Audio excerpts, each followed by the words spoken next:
Okay, so let's get started.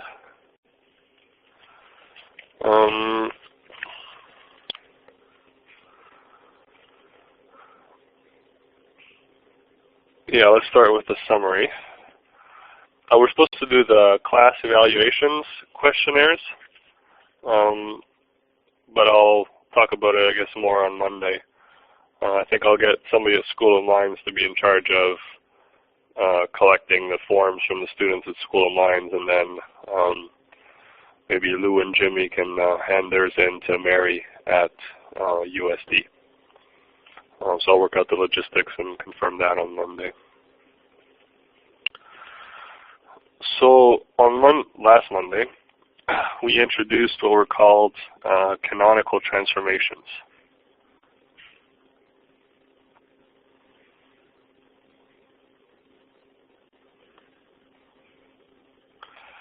And these were along our goal of trying to find a set of coordinates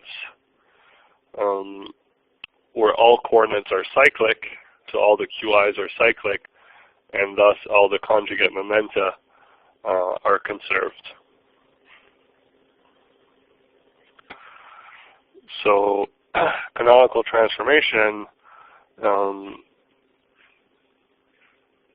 transformations where you define new coordinates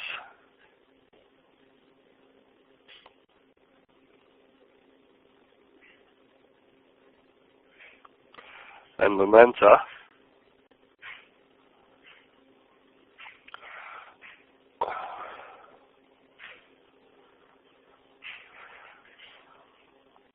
seems to be updating very slowly.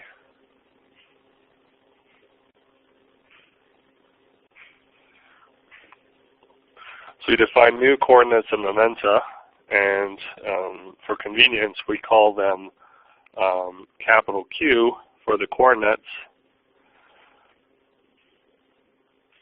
and those can be written as functions of the original coordinates and momenta. And then we defined new momenta, pi, capital Pi, which could be written in terms of the old coordinates and momenta. And for this to work, these transformation equations must be invertible. By invertible, I mean that you can write the little qi in terms of the capital Q and the capital P. And same with the little pi. And so this allows us to rewrite the Hamiltonian. So you can go from the Hamiltonian H, which depends on the little qi, the little pi, and t, to a new Hamiltonian, which we've called K, which depends on the capital QI, capital PI, and T.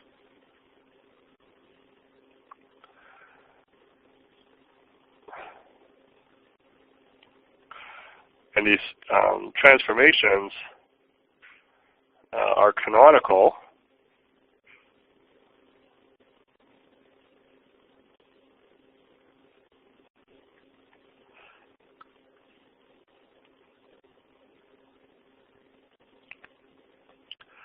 if they preserve the canonical equations. And so the canonical equations in the new transformed Hamiltonian would be that capital QI dot is given by di K by di capital PI, and that capital PI dot is given by minus di K by di capital QI. So that's what a canonical transformation is. It's a transformation that when you rewrite the Hamiltonian as K as a function of these new variables, then the equations of motion are still given by the same canonical equations. So these are Hamilton's canonical equations, right? They're equivalent to the Euler-Lagrange equation.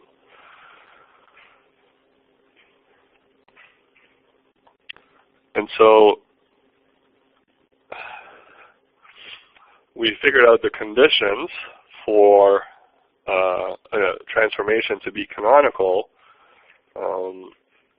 by requiring, so we required that the Lagrangian in both coordinate systems differ at most by a total time derivative. And a total time derivative added to the Lagrangian won't change the action. So we required that in the old coordinates, the sum from I equals 1 to n of qi dot pi minus h, so that's the Lagrangian in the old coordinates, that's got to be equal to the Lagrangian in the new coordinates plus some total time derivative. So the Lagrangian in the new coordinates would be the sum from I equals 1 to n of now capital Qi dot capital Pi minus k. So the new Hamiltonian, and then plus some total derivative, so total time derivative, d by dt of some function f.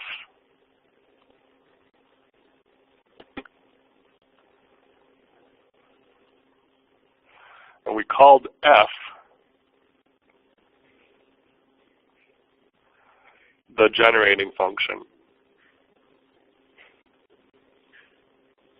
No, it's not spelled very nice.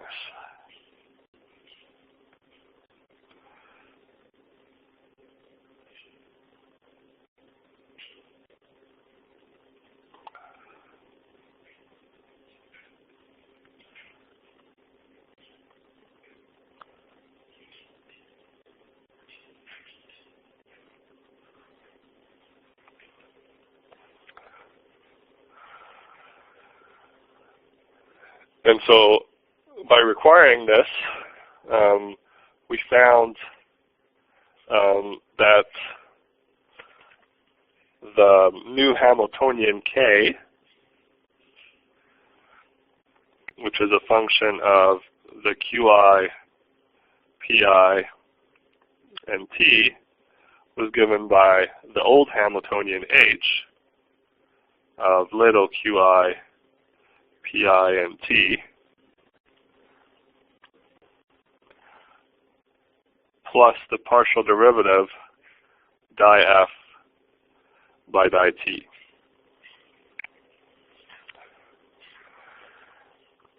Now, this function f we found could be of 4 different types. And the 4 types are determined by what variables the f depends on. So f must depend on, well, I'll call it a mix of the new and old variables.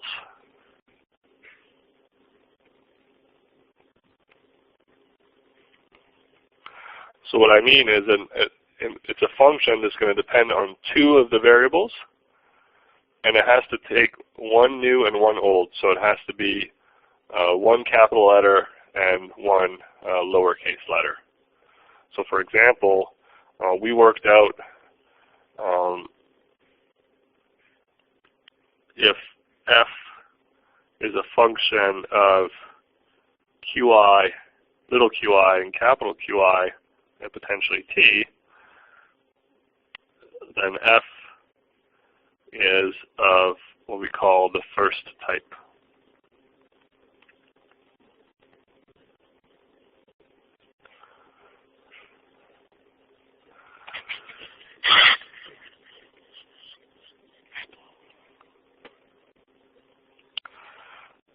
And depending on what type of function it is, there was a table in the notes, table 8.1, that gives us what the transformation equations are between the new and the old coordinates for different types of f.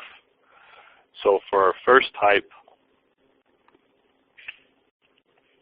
if f is of the first type,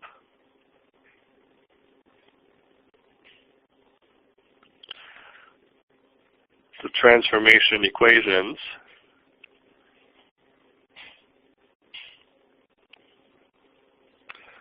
are given by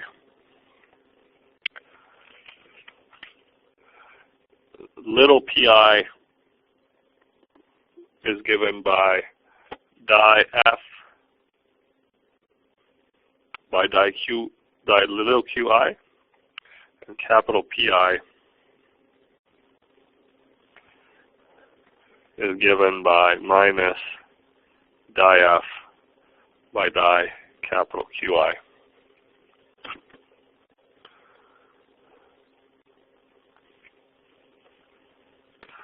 And so from these two equations, you can get the actual function pi that depends on qi, little pi and t, and capital Qi of little qi, pi, and t.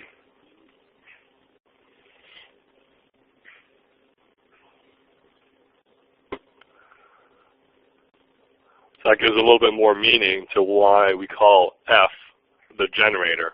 It's because from this function f, you can actually get the transformations. You might recall that we've already used this terminology in the previous chapter on Myth's theorem when we looked at, again, generating functions that generated transformations. And in that case, we were interested in transformations that leave the Lagrangian unchanged.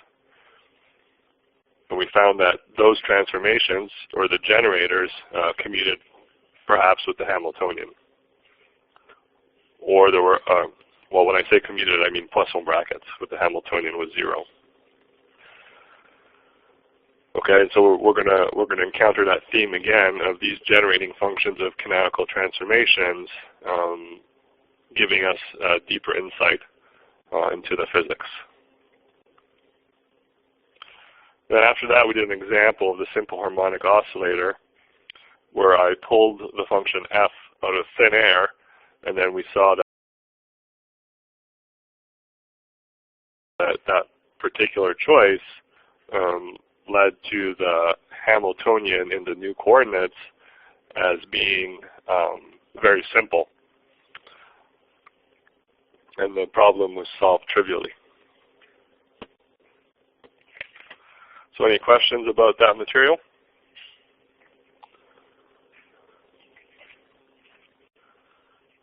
It's very theoretical and abstract, so I'm not expecting you guys to sort of be able to figure out what the function f should be. That's a job for theoreticians.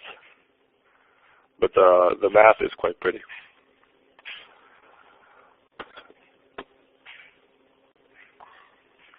Okay, so speaking of math, today's lecture is going to be pretty awful in terms of doing a lot of mathematics.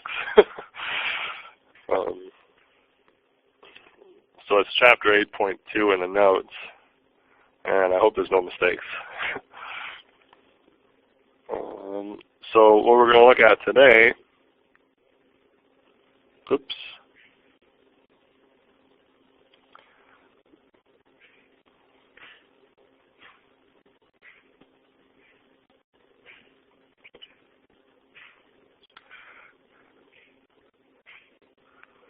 We're going to look at Poisson brackets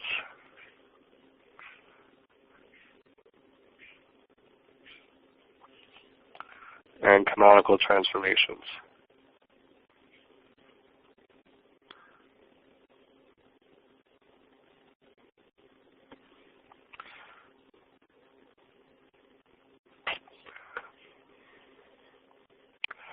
And one of the questions we're going to answer is, here's a transformation.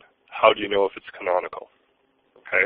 We'll find out that you can do a simple test involving Poisson brackets, and that will tell you if the transformation is canonical. So to arrive at that simple statement, we're going to do a lot of math. Okay. So for simplicity,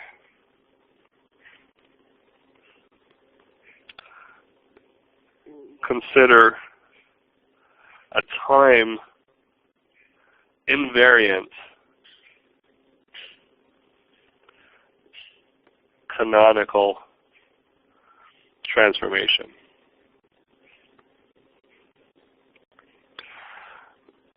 So by time invariant,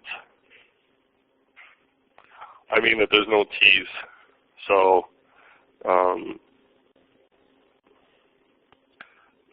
QI, capital QI, is a function of just the little QI's and PI's, no t's. That also means that diF by dt, the corresponding generating function, is 0. Because diF by dt is 0, then the new Hamiltonian K is equal to H.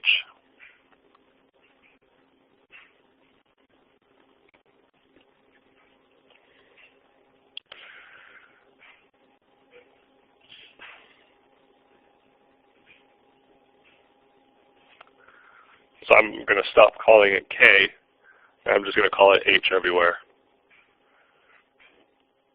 And that means I can write H as a function of the little q's and little p's, or I can write H as a function of the big Q's and the big P's.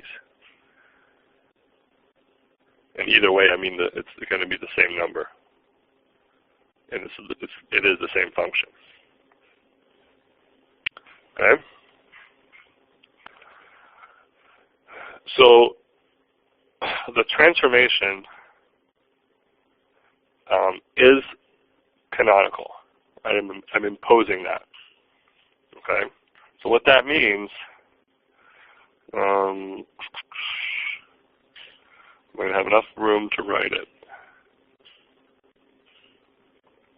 Debating if I should start a new page. No, I think I can fit it here. So since the transformation is canonical,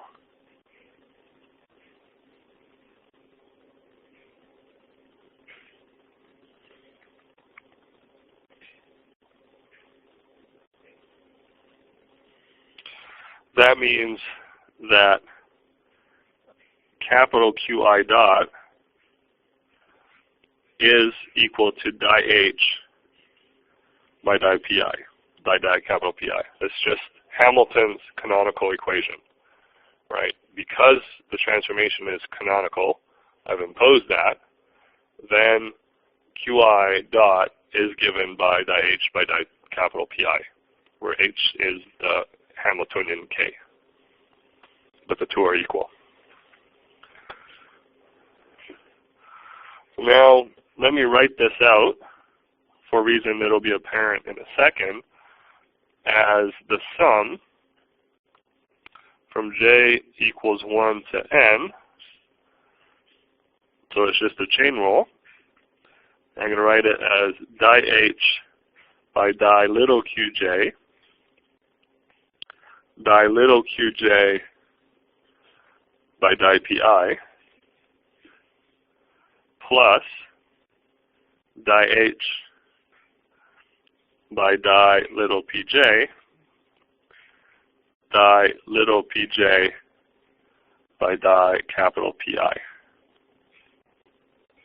All right, that's just a chain rule because H depends on little q and little p as well. So I can choose to define H as a function of little q and little p, or as a function of big Q and big P. So if I write it as little q and little p, I can expand that partial derivative using the chain rule. Okay? So I'm going to do the same thing with the other canonical equation. So the other canonical equation is that capital PI dot is equal to minus di H by di capital QI. And if I expand that into a sum from J equals 1 to N, there's a minus sign in front, and I have di capital H by di little qj, di little qj by di capital QI, plus di H by di little pj, di little pj by di capital QI.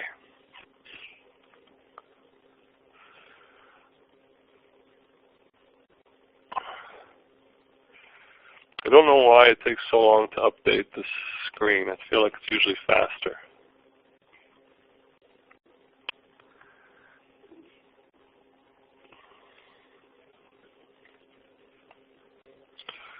Okay, so that's just expanding the fact that H depends on little q and little p, so I can expand the di H by di capital letter into a sum over di H's by di lowercase letters. Okay. Now we also have, it turns out there wasn't enough space to do it on one page. So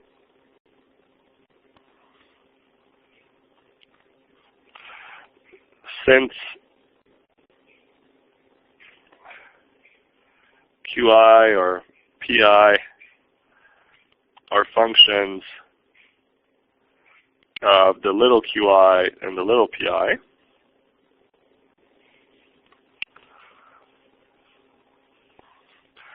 I can also write that using the chain rule. We'll let it update first.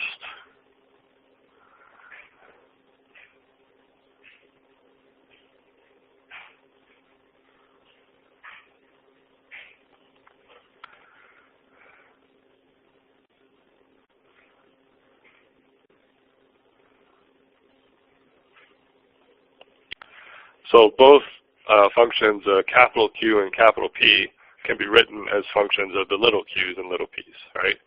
So that means that if I apply the chain rule to capital QI dot,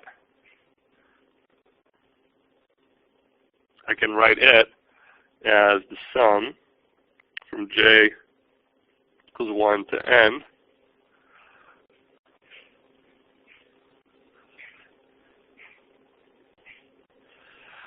of di QI by di QJ, little qj dot, plus di capital QI by di p little pj, pj dot.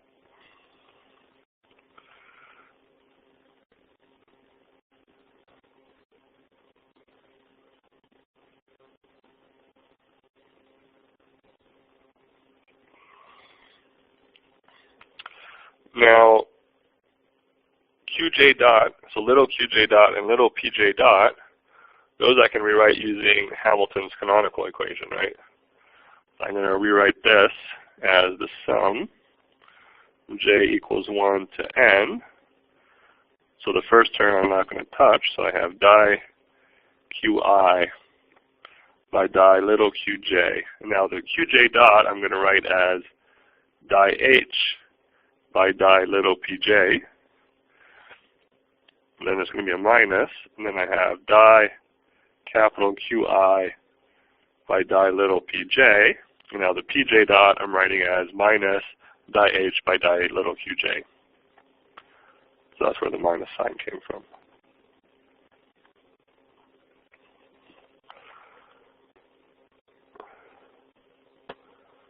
And I'm of course going to do the same thing now for pi dot, capital pi dot.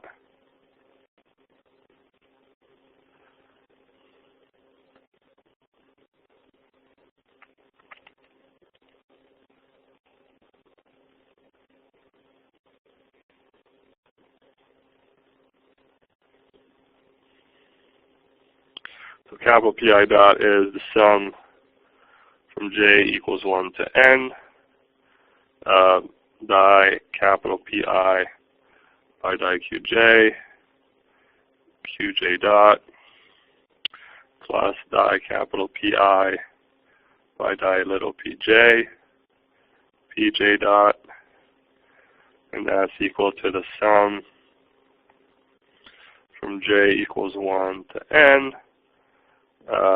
di capital PI by di qj, di h by di little pj, minus di capital PI by di little pj, di h by di little qj.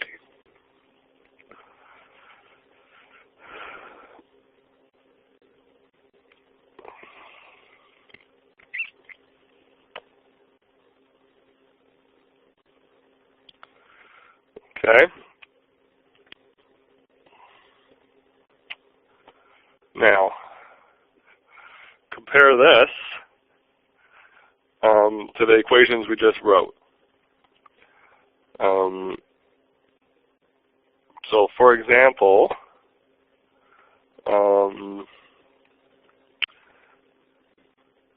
let's look at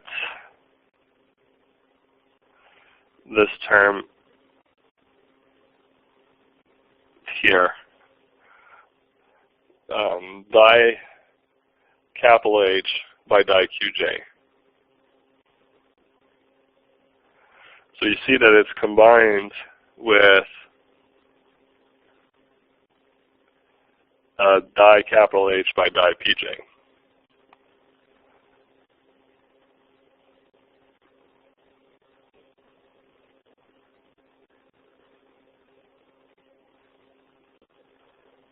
So let's compare that to the previous equations that we had.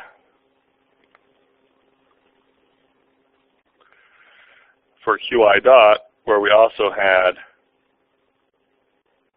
a di capital H by di pj and a di capital H by di qj. So that's from the previous page.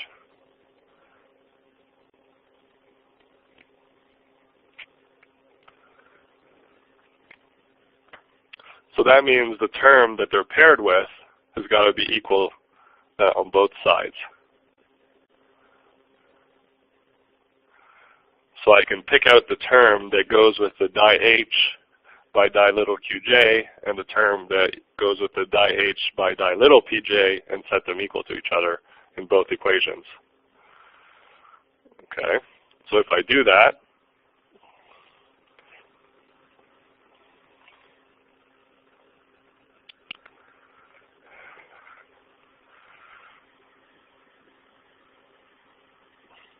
so by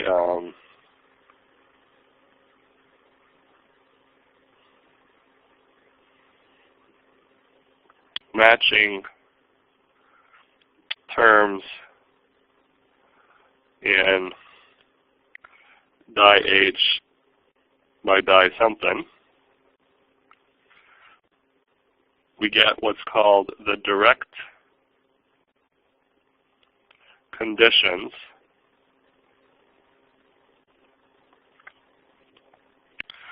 for a transformation to be canonical.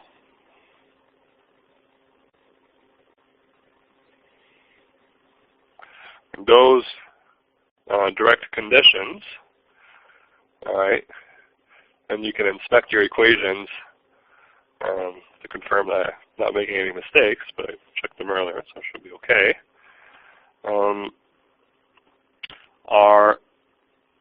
So we have there's four conditions. So di little pj by di capital PI is equal to di capital QI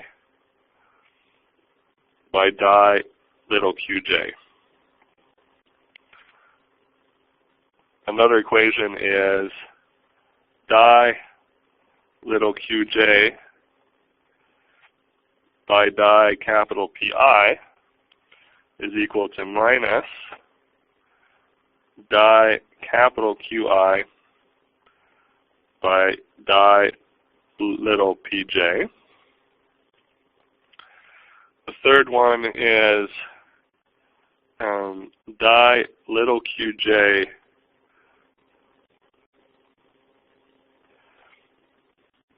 by di capital Qi equals di capital Pi by di little pj.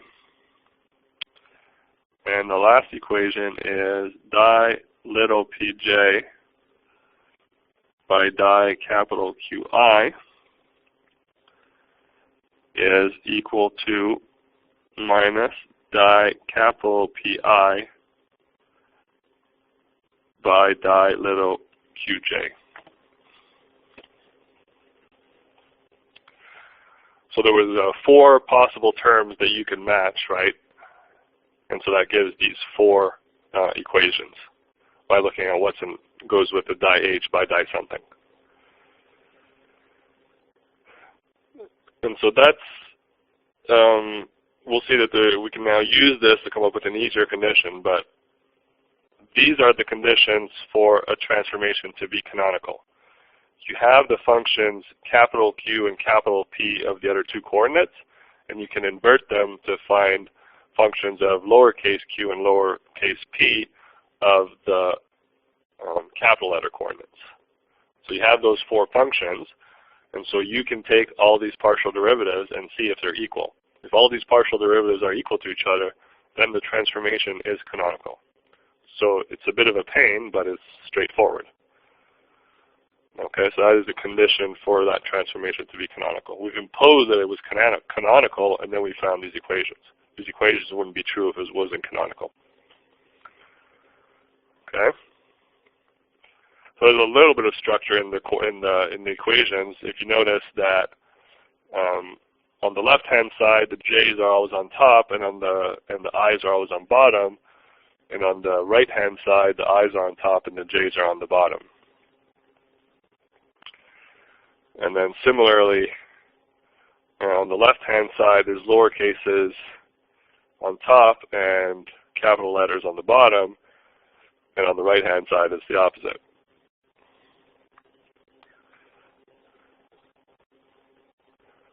And then the ones that mix Q's and P's have a minus sign. So I don't know if that's any useful structure.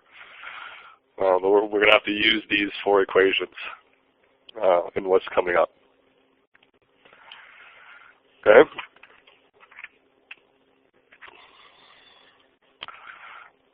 So now the tedious part.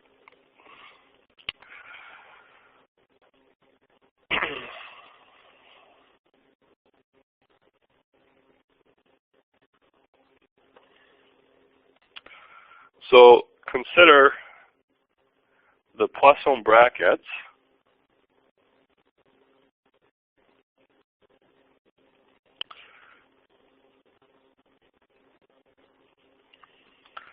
of the coordinates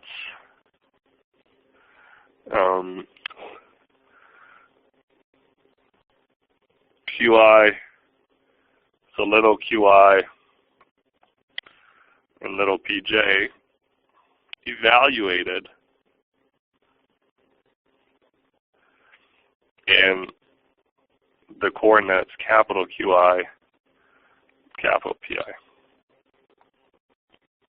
Okay? So for example, consider the Poisson bracket of little qi with little qj,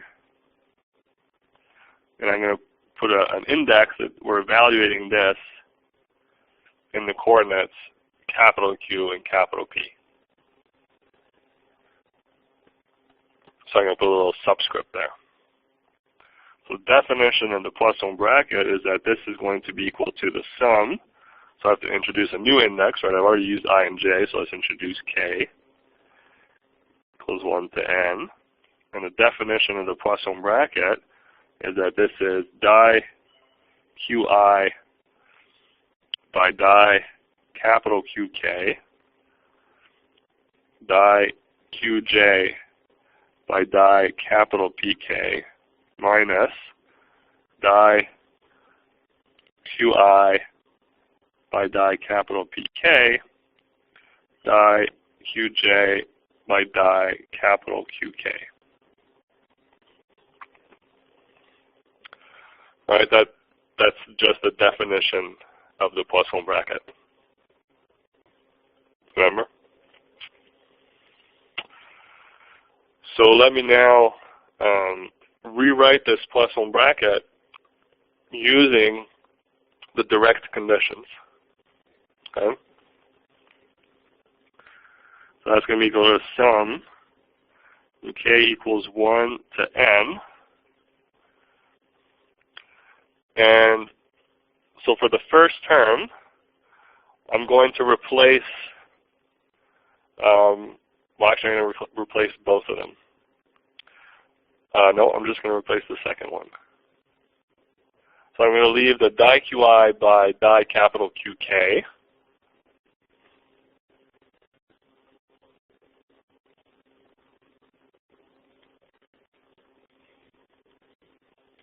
And I'm going to replace the die qj by die capital Pk. And I'm going to look at my table of the direct conditions. And I'm going to see that I can rewrite that as a die capital Qk by die little pj. And then there has to be a minus sign. Right, so this, I'm taking the die little qj by die capital Pk. So if you remember, the ones that mixes q's and p's end up with a minus sign. And then the indices get swapped and the lowercase letters go to uppercase letters and vice versa. I think that's a general rule. All right, and then the second term, I'm going to leave the minus die little qi by die capital Pk, and I'm going to switch the second term. So that's the term that has q's and q's, so it doesn't change sign. So then the capital letter goes on top, and the lowercase letter goes on the bottom. Qj.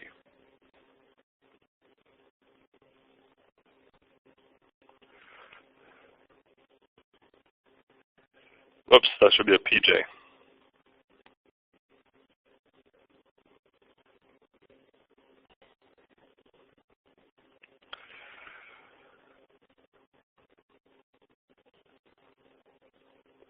All right, and so that is equal to,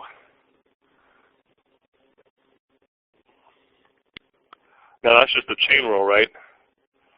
So that's equal to minus die little qj by die little pj. Right, if you look, I've basically expanded die qj by die pj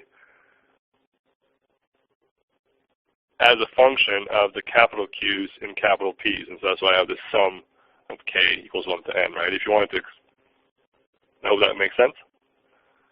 We did the same thing a little bit earlier when we expanded the Hamiltonian.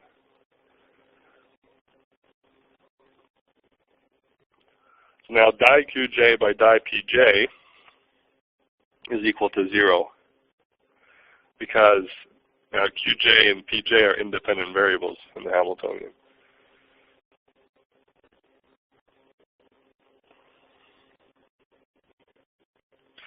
Okay, so let's do, there's two more Poisson brackets to do here. Let's do pi, little pi with little pj. So little pi with little pj evaluated in the capital Q's and capital P's. So the definition, the Poisson bracket, that's the sum from k equals 1 to n of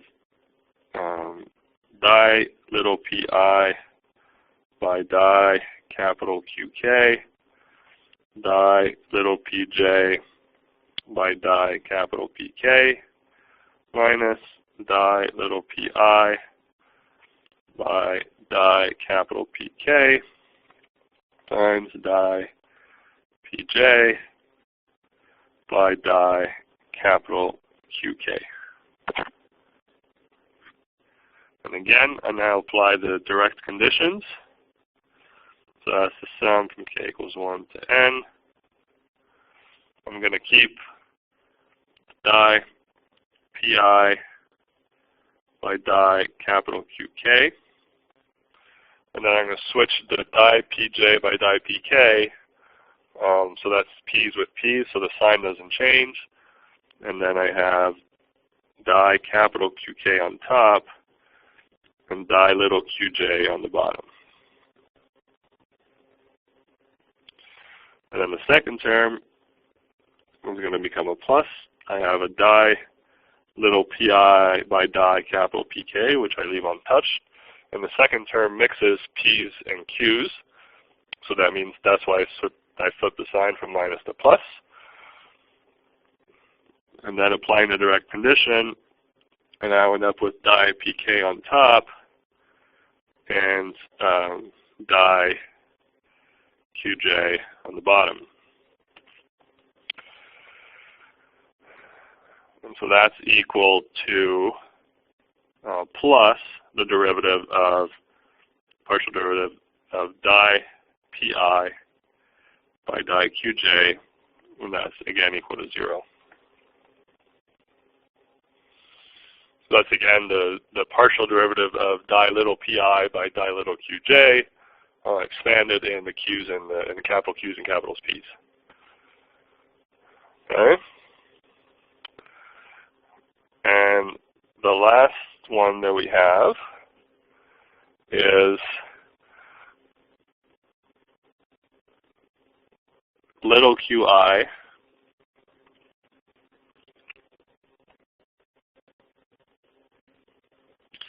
with little pj, evaluated QP.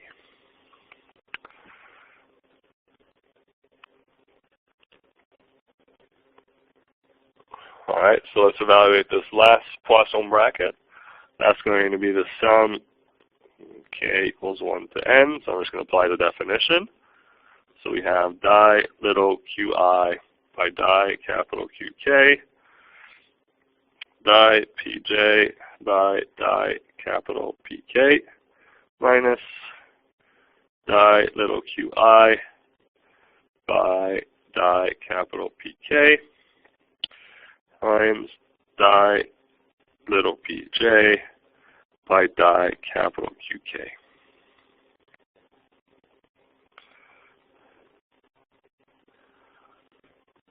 So again, I'm going to keep the first term in the product. So I have the sum k equals 1 to n. So I have di little qi by di capital QK. Now this term here has p's on top and bottom, so it doesn't change sign. So I can write it as di capital QK by di little qj. And then the next term, you'll see that it mixes a little p with a big Q, so it's going to flip the sign. So it's going to be plus di little qi by di capital PK.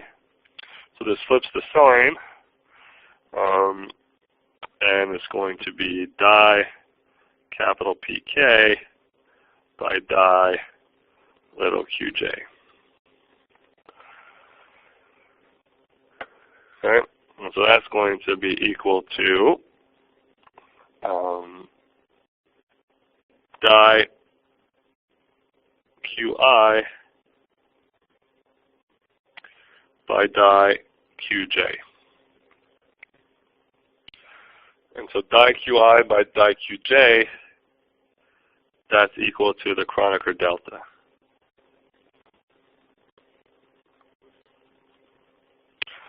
So it's equal to 1 if I and j are equal to each other, and 0 otherwise.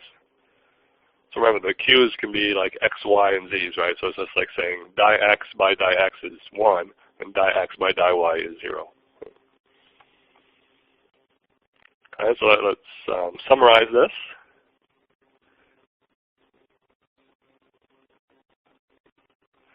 On the next page.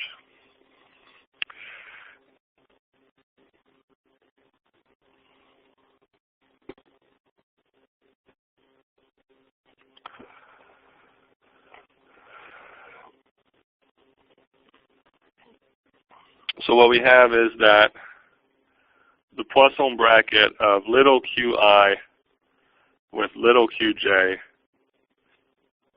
evaluated in capital Q, capital P is equal to 0.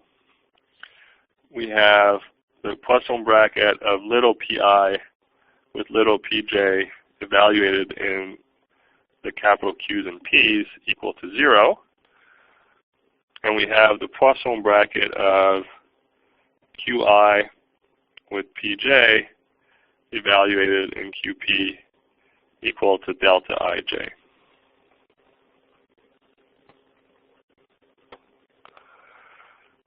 And of course, that's also what they're equal to evaluated in the little q and little p.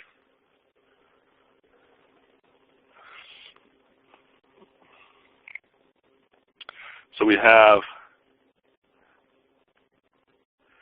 qi with qj evaluated as Poisson brackets in big Q and big P is equal to the Poisson bracket of qi and qj evaluated in little q and little p.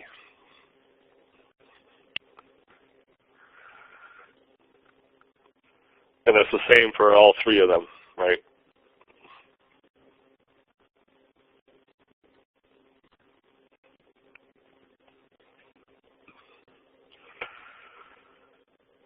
So it appears that the Poisson brackets, or at least between coordinates, it doesn't matter if they're evaluated in the little q's and little p's, or if they're evaluated in capital Q's and capital P's, if the transformation is canonical. So the conclusion here is the canonical transformation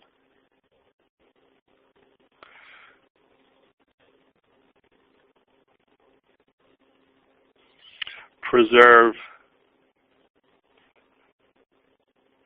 the Poisson brackets between coordinates. And that's a sufficient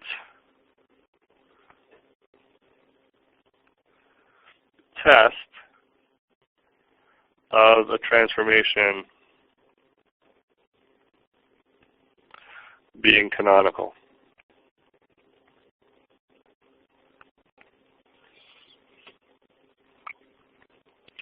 So remember, we found all this stuff from the direct conditions, and the direct conditions were obtained by enforcing the transformation be canonical. So we've basically come up with a test to see if a transformation is canonical. Okay? So the same math that we just did, which I will spare you,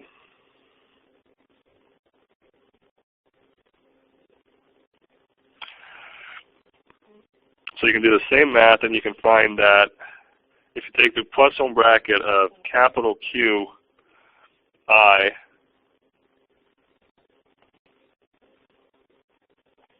with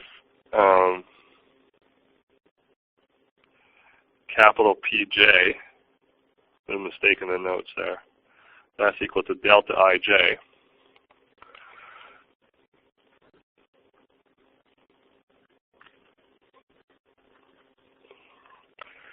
And then similarly, if you do the Poisson brackets of capital QI with capital QJ, that's the same as the Poisson bracket of capital PI with capital J, capital PJ, and that's equal to 0. And I omitted the subscripts of saying whether I evaluate the Poisson bracket in capital Q and capital P, because it turns out it doesn't matter. You can evaluate the Poisson bracket in capital Q, capital P, or you can evaluate the Poisson bracket in little q, little p. Either way, you know all these functions, you can calculate the Poisson bracket. If these conditions are satisfied, the transformation is canonical.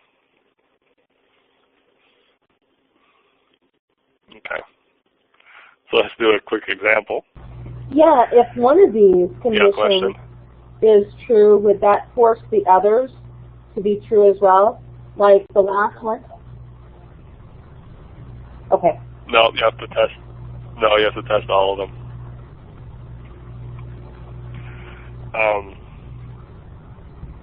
Well, no. Maybe I take it back. I have to think about it more with a different example. But I feel that, no, that's not true. No, you have to test them all. In the example we're about to do, you only have to test the mixed one, the QI with PJ, but that's because there's n equals 1. So if n equals 2, I think you do have to check that Q1 and Q2 have a Poisson bracket of 0. Yeah, I do think you have to test them all. So here's an example, 8.84 in the notes.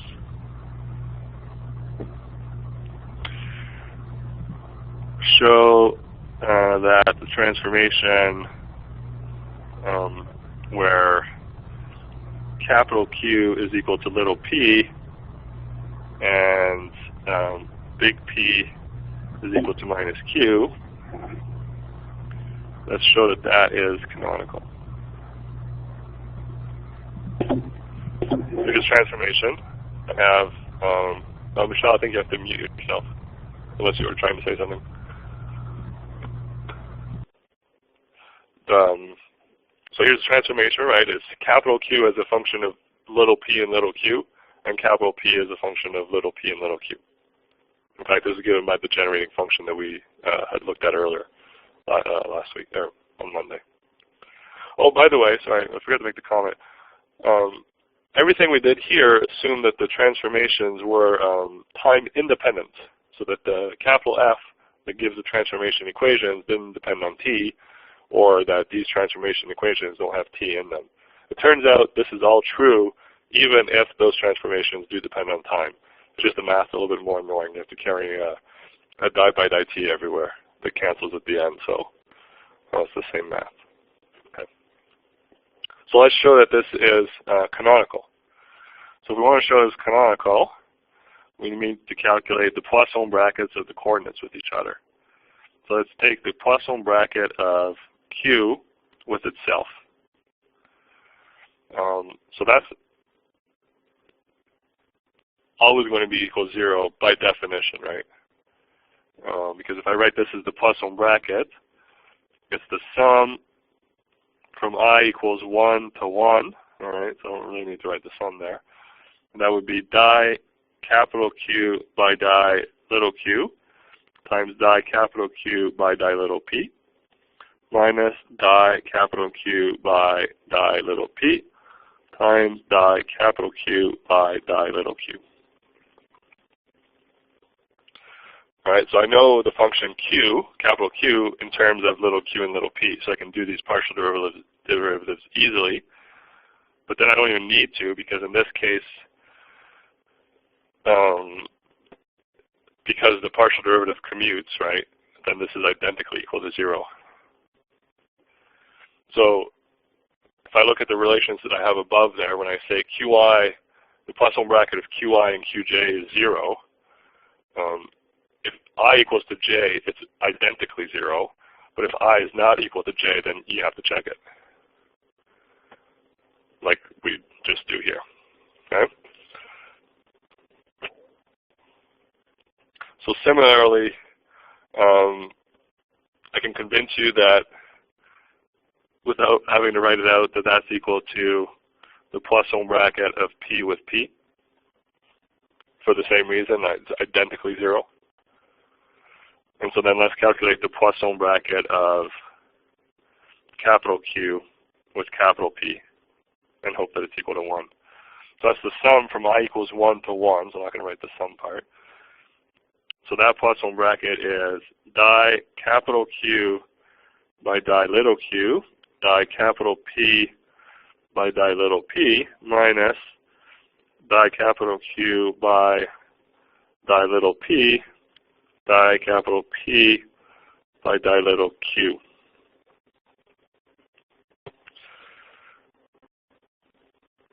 Okay, so di q by di little q is equal to 0 because q is equal to p, to little p. So di big Q by di little q is 0. Right? And the same with di p by di little p. Then I have di big Q by di little p. That's equal to 1 because Q is equal to little p, so di little p by little p is 1. And then di p by di q, so this term is 1. And then di capital P by di little q, since capital P is equal to minus q, di minus q by di little q is minus 1. And so there's a minus at the front, so the whole thing is equal to 1.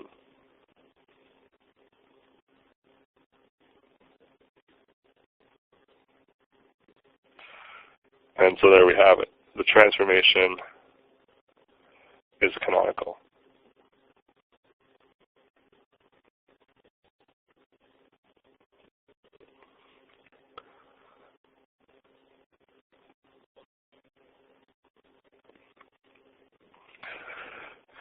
So it's a simple test using these Poisson brackets to see if transformation is canonical. All right? Any questions about that?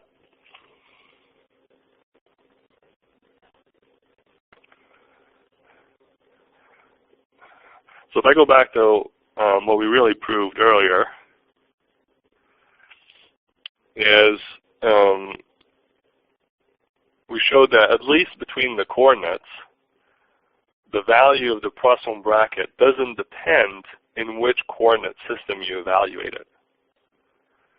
But that's the Poisson brackets between coordinates. What about the Poisson brackets between functions of the coordinates? Does it depend whether I evaluate the Poisson bracket in the little q's and little p's or the big q's and big p's? And so what we'll show now is that it turns out that for a canonical transformation, the Poisson brackets are invariant between any functions. So these of course, the most simple functions you could have is the coordinate themselves, but functions of the coordinates turn out to be invariant. So we say that Poisson brackets are canonical invariants. All right, so we'll show that now. And this will get ugly, but then it's done. Okay. So, oops. And so again, we're going to do the time invariant case. Okay. So consider the Poisson bracket of two functions, capital U of qi and little little pi, and the function capital V of little qi and little pi. All right. So let's evaluate the Poisson bracket of U and V in the little q and little p.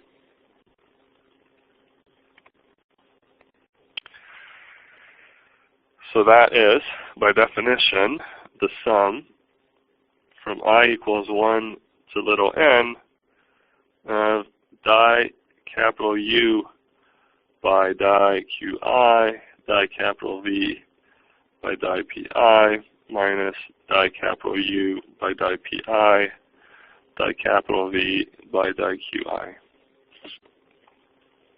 Yeah, that's right.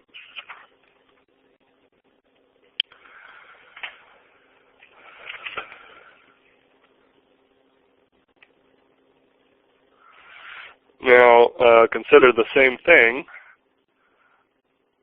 So we have transformation equations that go from little q's and p's to big q's and p's. So we can also write the functions u and v as functions of the big q's and big p's, right? So what's wrong with my tablet? U and v can also be written as capital U of the capital Qi's, capital Pi's, and capital V of capital Qi's and capital Pi's.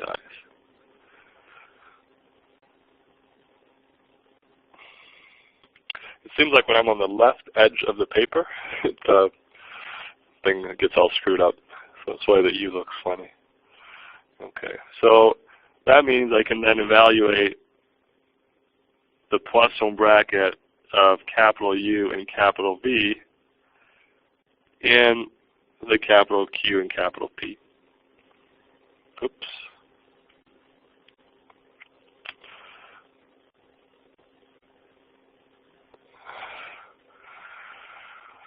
Okay, so that is equal to, by definition, the sum from I equals 1 to little n of di capital U by di capital Qi, di capital V by di capital Pi, minus di capital U by di capital Pi, di capital V by di capital Qi.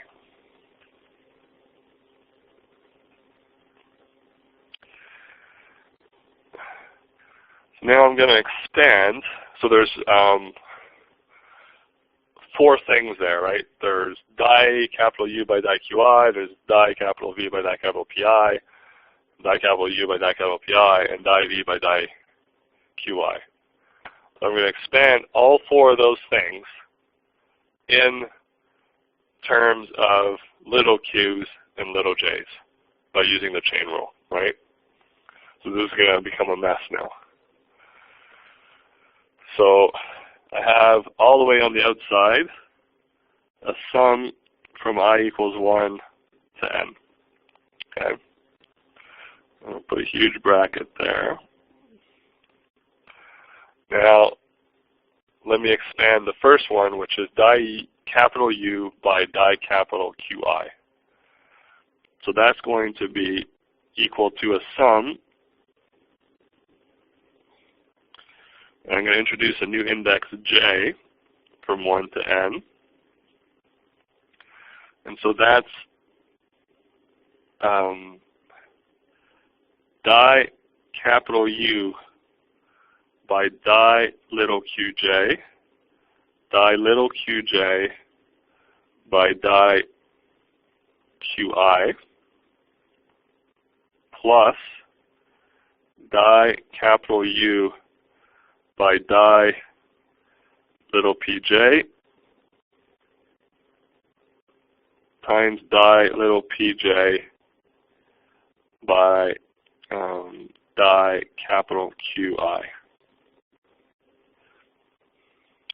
So that's just that first partial derivative, di capital U by di Qi, expanded in using the chain rule in the little qj's and little pj's. Okay.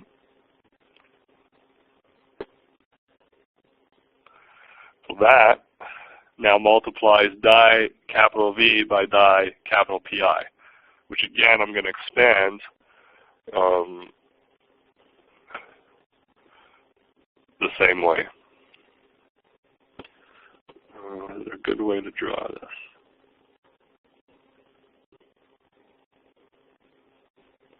This whole thing is this.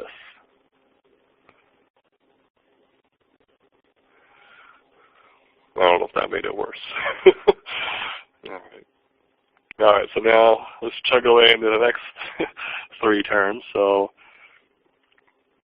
here I have a sum over j, and I have di capital V by di qj, di qj by di capital Pi, plus di V, capital V by di little pj, di little pj by di capital Pi. Alright, so that's the first term, and then the second term in the plus 1 bracket is minus the sum from j equals 1 to n. So that's going to be di capital U by di little qj, di little qj by di capital Pi, plus di U by di little pj, di little pj by di capital Pi, and that's got to be multiplied by the sum, j equals 1 to n, of di capital V by di little qj, di little qj by di capital Qi, plus di capital V by di little pj times di little pj by di capital Qi.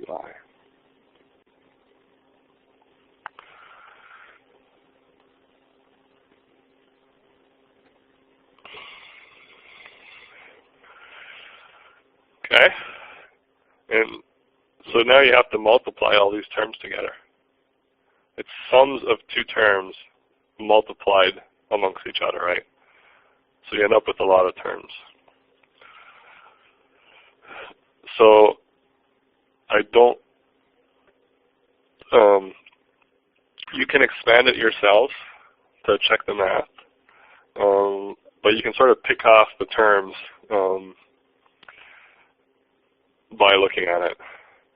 So let me expand just one of the terms. Alright, so I'm going to come back to this equation, but consider the term that has the terms that have in it di capital U by di qj and di capital V by di qj.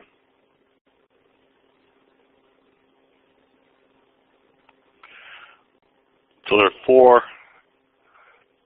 such terms which I've underlined. Okay. So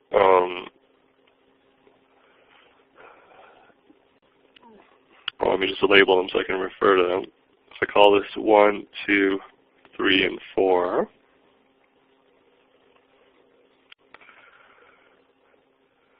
Then term 1 multiplies term 2, and term 3 multiplies term 4, right? So we're going to end up with a term so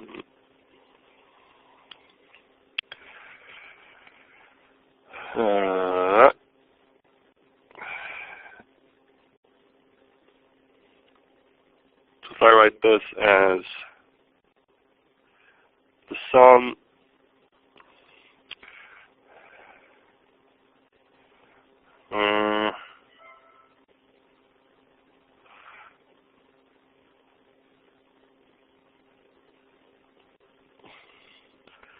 from I equals 1 to n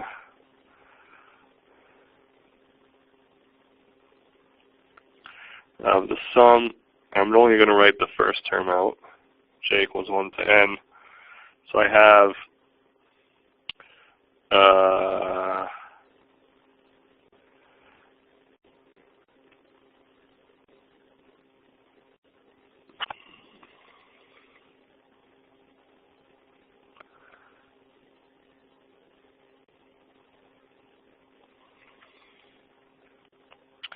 trying to think of the easiest way to write this out.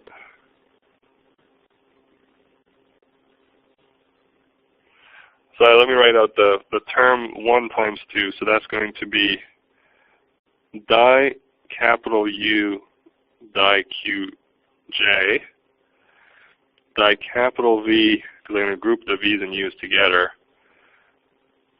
di q j. And then I'm going to have a di little qj by di capital Qi. So that's the second part of term 1. And then the second part of term 2 is di qj by di capital Pi. So that's 1 times 2. And it's going to be minus terms 3 times 4. So there's the same sum over j. So I'm going to keep the sum over j on the outside. And then I have, so terms 3 times 4, where I put the u and v at the front, I'm going to have di u by di qj, di v by di qj, and then I have a di qj by di capital Pi, and I have a di qj by di capital Qi. Right, and then there's plus all the other terms. So that's just, this term here is, that's 1 times 2 minus 3 times 4.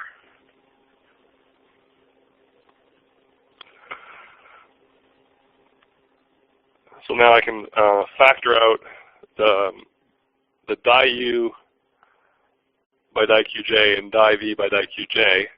Those appear in both those terms, right? And I can also switch out the sum of I and j. It's completely arbitrary if I choose to sum over I then j, or j and then I, right? So if I do that, all those things together, so I'm going to keep out the sum. I'm going to do the sum over j first. I'm going to factor out the di u by di qj, di v by di qj, because those terms only depend on j, so they can be factored out of the sum in I.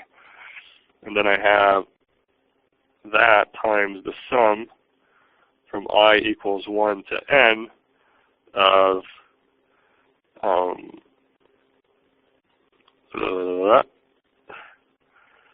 di qj by di capital Qi times di qj by di capital Pi minus di qj by di capital Pi di qj by di capital Qi. And then plus all the other terms that I didn't do. And so that's equal to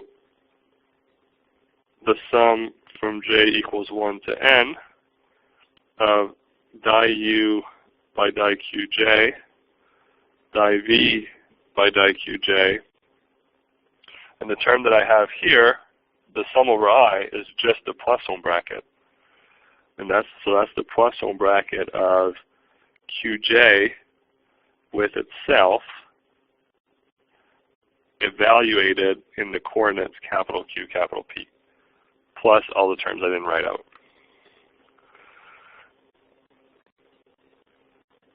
Okay. Isn't that yes. term in the bracket 0?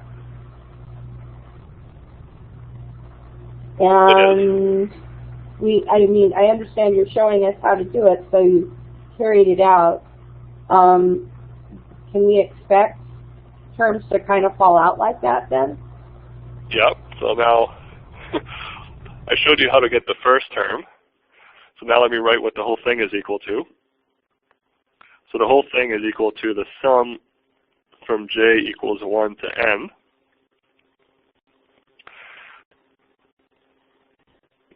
So first we have a die capital U by die qj, die capital V by die little qj, and the Poisson bracket of qj with qj, evaluated in the capital Q, capital P. That's the one we just did. That's 0. Plus, now if you do the 4 other terms, you're going to find that you also have a die capital U by die little qj, die capital V by die little pj, and that's going to multiply the Poisson bracket of qj and pj evaluated in the capital Q and capital P.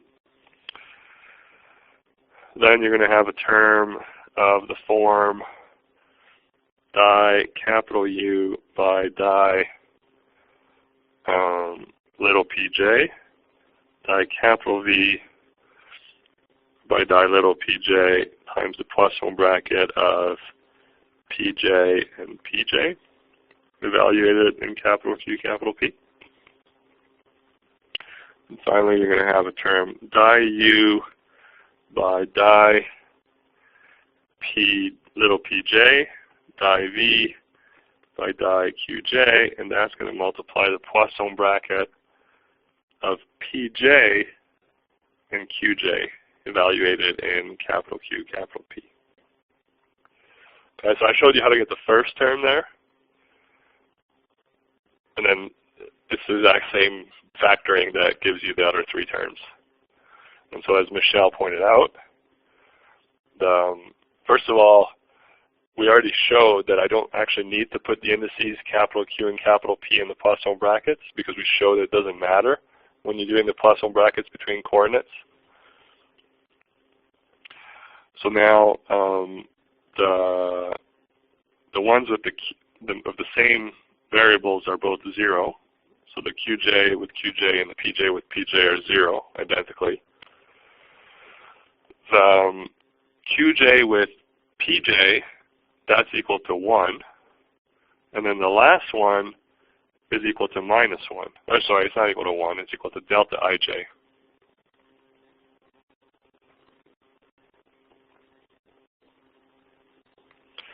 It's equal to delta ij. Oh no, it's equal to 1 because it's j and j. Sorry, I'm just being confusing here. Because it's j and j, it's already the delta ij is, that's equal to 1. And the second one is equal to -1, right? Because it's pj with qj.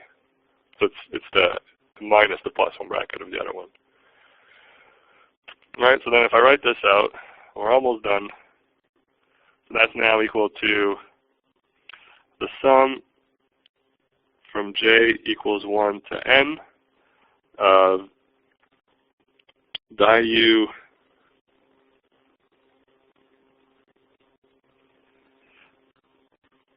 by die little qj, die big V by die little pj, minus die u by die pj, die V by die qj. And that, of course, is the Poisson bracket of u and v evaluated in the little q and little p.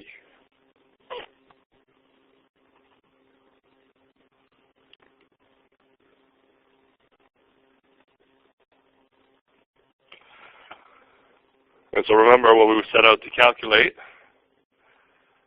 at the top here. We set out to calculate capital U, the Poisson bracket of u and v in the capital Q and capital P. So what we find is that the Poisson bracket of capital U and V evaluated in QP is equal to the Poisson bracket of U and V evaluated in the little q and little p. For a canonical transformation.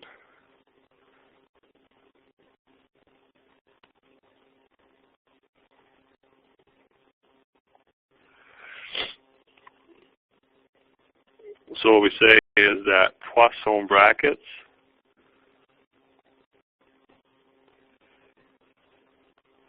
are canonical invariants.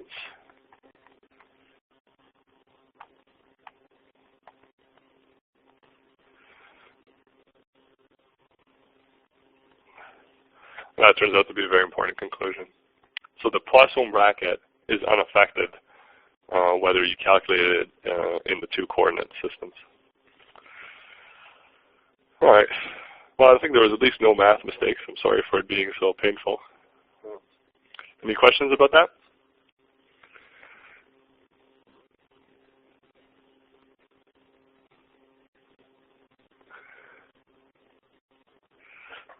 All right. Well, thanks everyone for joining, and we'll talk again next Monday. Bye.